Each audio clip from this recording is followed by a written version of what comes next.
Hello, welcome to my talk on the rationale of teaching less widely taught languages in an EMI environment. A seemingly esoteric topic for an EMI conference, which deals with enhancing the quality of EMI teaching in academic institutions.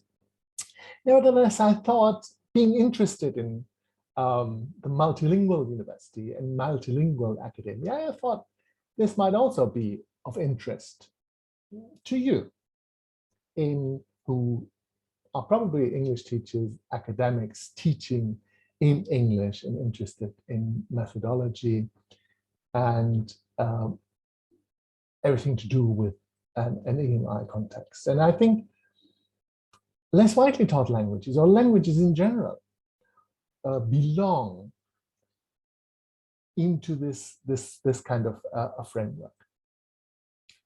My thoughts that I would like to share with you are based on my experience, as well as a teacher of English, even in an EMI context, but also as the director of a language center. I was a director of a language center of the language center of the European University in Frankfurt Oder for 27 years. And my intention was to make the best of the changes that have formed a new type of university. And I would like to see those changes more and more implemented, and at the same time also the quality of language teaching and the quality of a multicultural and multilingual university being enhanced.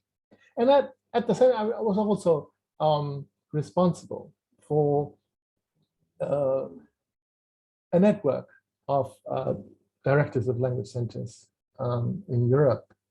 And I think for most of us, EMI is an essential ingredient of the modern university. But also we were always interested in the changes that led to the multilinguality of the new European university. Okay, let's start with the presentation.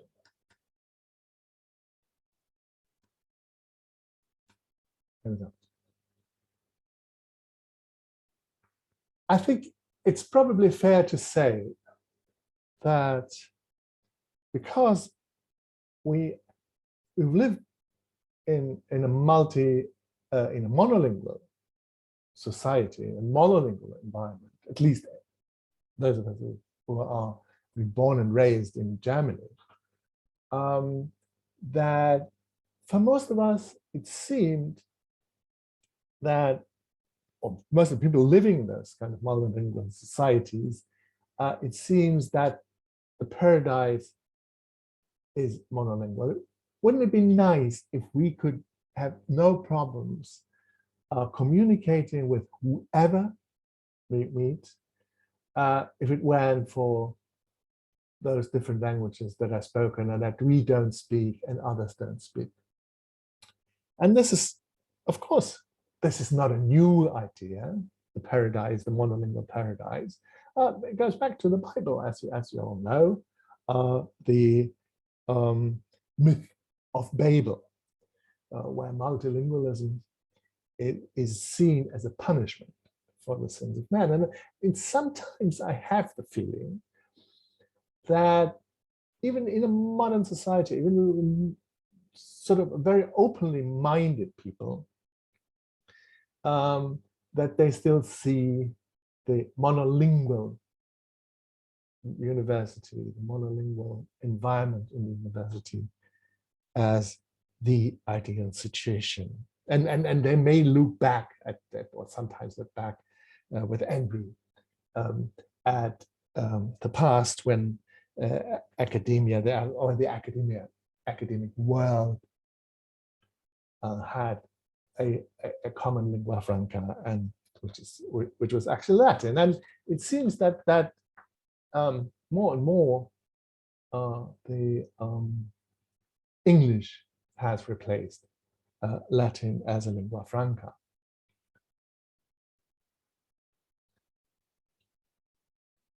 But that said about the monolingual paradise, the situation in the university has changed over the years, and I would call that the Babel complex.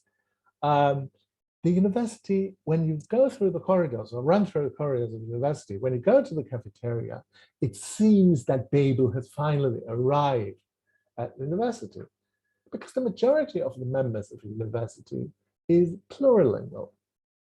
And there's hardly any, I mean, at least in the German context or in the Polish context or in other contexts, it may be true for sort of universities in England or United States, where you might find the odd person who is not plurilingual, who doesn't know anything about English. But for most of our cases, for most of our students, that's definitely true. They are plurilingual. Maybe they've grown up bilingually or trilingually. Maybe they've learned several languages over the years. Now, the problem is that the stakeholders and faculty of our universities do not generally see this new multilingualism as an advantage for teaching and research. It is part of university folklore. We have our international nights with cooking and Latin American students appearing in national costumes. And of course, we all cherish this, that people like that. It creates a kind of international atmosphere. But as soon as it comes to teaching and research, it is either the national language or it is English. And they sometimes advocate English only.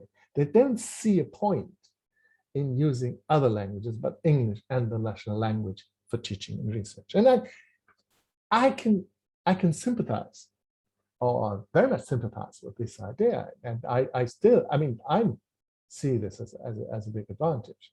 But nevertheless, because it's useful, and I will not argue against English, but I will argue that English is not enough.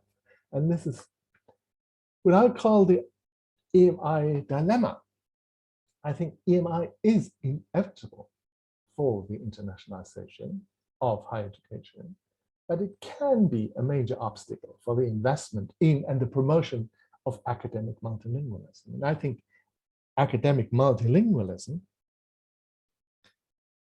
doesn't mean that I'm advocating the teaching and research in a large variety of language. I think that's unfeasible. I'm arguing, and it's the view of English only, and that the teaching of other languages, but English is far too heavy burden on the university budget. I would argue that it is inevitable. It's not the icing of the cake of academic education, but it is an essential ingredient in university education. Now, there are what I call 21st century questions when it comes to languages or the integration of languages or language policies in academic institutions. The first question is, with English as the academic lingua franca, what role do other languages play in academia and beyond? Is the teaching of languages in schools the end of language teaching for most of our students, or would we like to send them outside the university? If you want to learn Spanish, Chinese, whatever, you can go to outside institutions. You can go to private language schools, or I don't know, British Council, or the no, not the British Council, because that's England. But let's say to go to Instituto Cervantes for Spanish, or go to the Confucius Institute.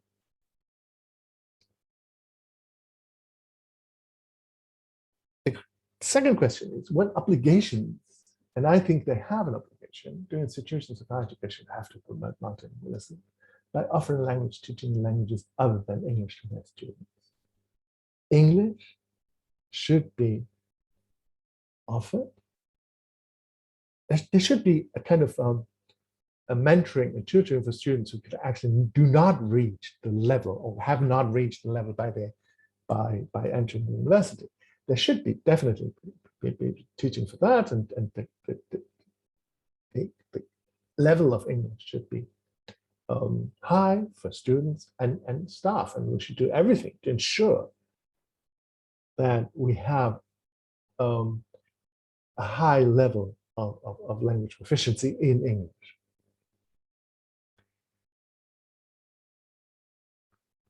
Now, the question then that I think is in the focus of this talk and was for a long time in the focus of my engagement for languages in higher education, integration of languages in higher education. Now, French, German as a second language, and Spanish, they may be obvious, but what's the point? Why should academic institutions teach the languages that are not taught in the school system? Why should they introduce or give students the opportunity to teach, to go to classes where they can learn languages which they have not learned in the school system? Now, first of all, why a few, just to make things very clear, what I mean by less widely taught languages. Less widely taught languages are not what we sometimes, what sort of in folk linguistics call exotic languages. No, that's not what I mean. Less widely taught languages are, the concept of less widely taught languages is very context specific. Less widely taught languages are the languages that are very rarely taught in the school system. Doesn't mean that less widely taught languages are less widely spoken languages, not at all. Now, because Chinese, Turkish, Polish, Arabic, they are widely spoken languages, widely used languages, but they're not taught in the school system. Therefore, in my view, they are the less widely taught languages we're talking about.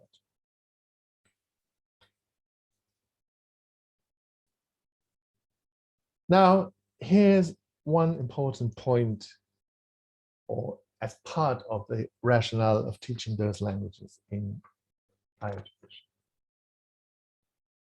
I think to give students, I think the basic point is an employability factor. Now, English is something which does not give you a big advantage in the labor market because it's taken for granted.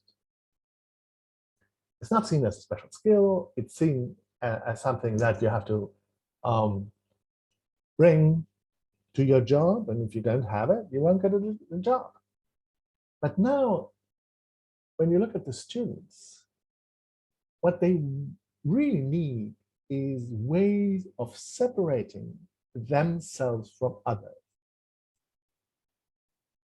It's what counts now, what actually counts now in the labor market is individuality and singularity. So how am I different? What is my advantage in the labor market?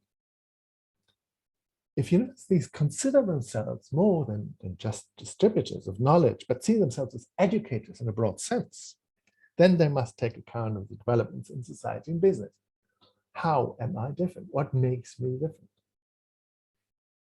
And students want to be different. If you look at the notebooks of students, how they individualize a mass-produced machine, they can see that one of the driving forces is the personality factor for them in education, is the personality factor. And knowing one of those languages that are not taught in school, that people cannot automatically expect from a graduate, is what they actually want and need.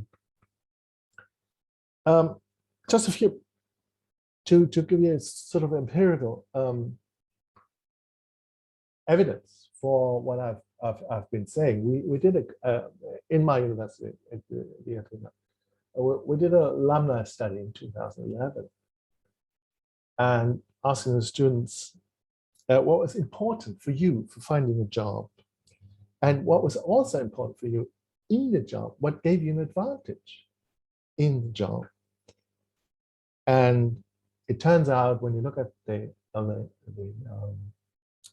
factors marked in red, that on top came foreign language skills and study abroad, which means they are well aware, these are alumni, they're already in the labor market, and they know very well that the labor market needs multilingual students, and they have a bonus when they are multilingual. And what we did in the university, we actually integrated languages into the curriculum of the different subjects, and students had to do languages, but of course they did much more than what they had to do and what was actually required.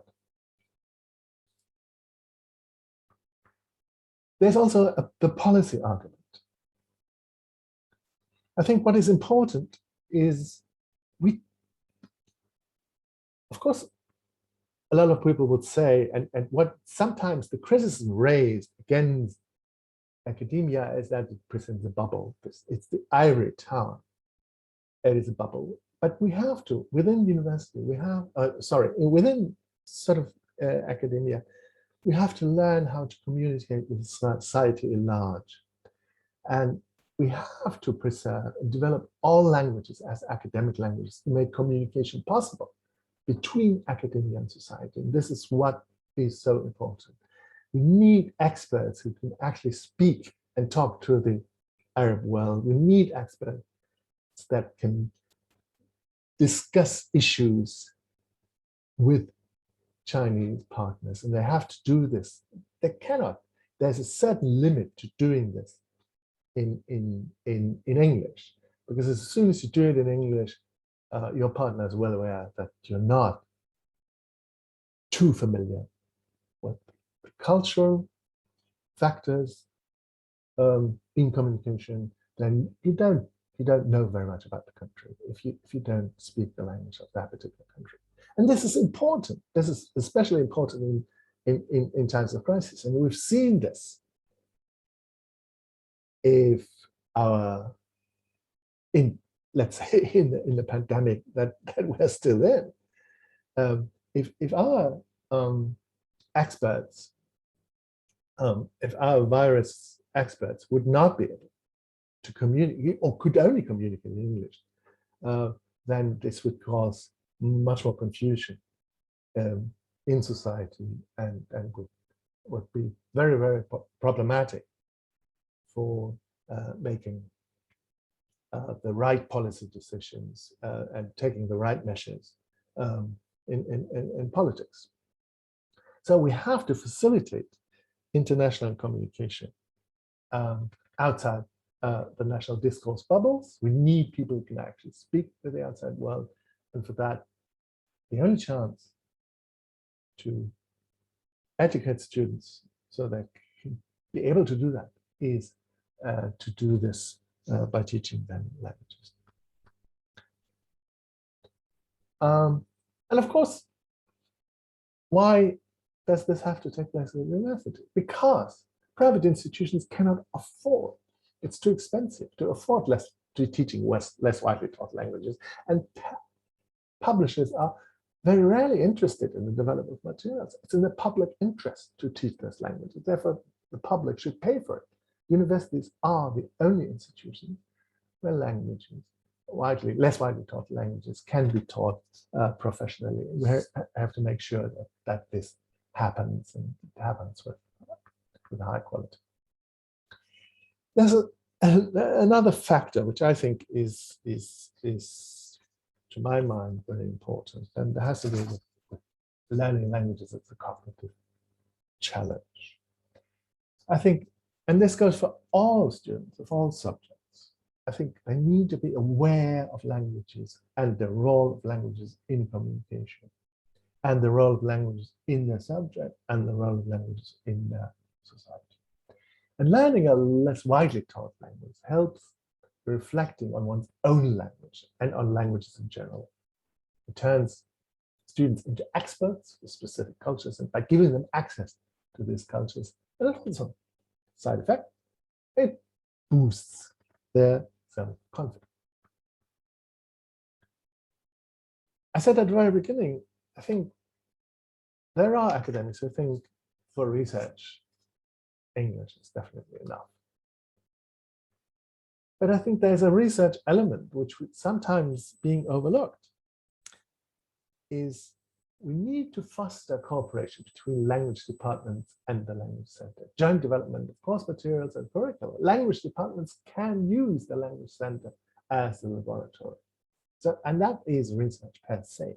And at the same time, most of the universities have departments dealing with politics, with cultures, even with culture and medicine, or culture and engineering, in which there's less widely taught languages are spoken by people in the laboratory. And I think languages are an element within those laboratories.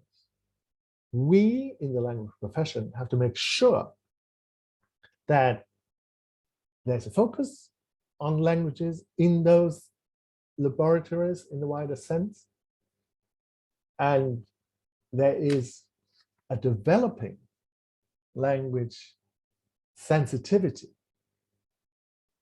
in academia in general. And that's basically our job. Now, what does this mean? What needs to be done? I think, first of all, we need to develop appropriate didactics and materials for a lot of those languages for academic purposes. Academic purposes doesn't necessarily mean C2 for all languages, but we have to look at the need of academia and see how languages can meet those needs. We have to create exchange opportunities. Do not send students to countries where they do not have at least a beginner's knowledge of the languages that's being spoken. So English or Erasmus English is not enough. We should not encourage students to go to countries where they have no clue about the language that's spoken there. We have to integrate, on a very practical level, we have to integrate less widely taught languages in all the courses of study and reward students with ECTS credits for their efforts. Efforts on all levels. And we have to, and I think, fortunately, this is a topic that's been widely discussed and where models of implementation have already been suggested. And I think there's a lot happening at the moment, fortunately, on this particular level, because we have to help students develop the heritage languages into academic languages. And this is a very important point, definitely for my university, that universities have the opportunity, universities in border areas, and there are lots of universities in border areas, they have to reach out across the border. And also, when they reach out across the border for academic cooperation, language is part of the package. And what we've learned during the pandemic is how effective, specifically for languages, in order to create authentic communication situations where students can actually use languages. We have part of the digitalization process of the university should also be to give students the opportunity for digital learning of languages. Doesn't necessarily mean that all universities have to offer all languages. Far from it, but they can provide access for digital learning and show how it can be done. And this is part of the remit of our profession, the language profession. Now, to come to an end, I think what I think a very important point for me is that languages, language centers cannot offer all the languages, and they should not, but they should make at least one of those languages, one of their specialities. And use needs analysis, base all their endeavors as far as teaching of those languages is concerned on research. And they should promote, they should be the places for promotion of multilingualism by providing an ideal and positive learning environment. And of course, finally, language centers have to show examples of good practice to show other universities, but only if they have good practice, if they can show within the university and outside the university, then of course we can show what can be done, that teaching less widely taught languages has a very positive effect on academia in Germany and internationally. Thank you very much. Thanks for listening. And I'm very much looking forward to your questions, criticism, suggestions, and ideas. Thank you very much.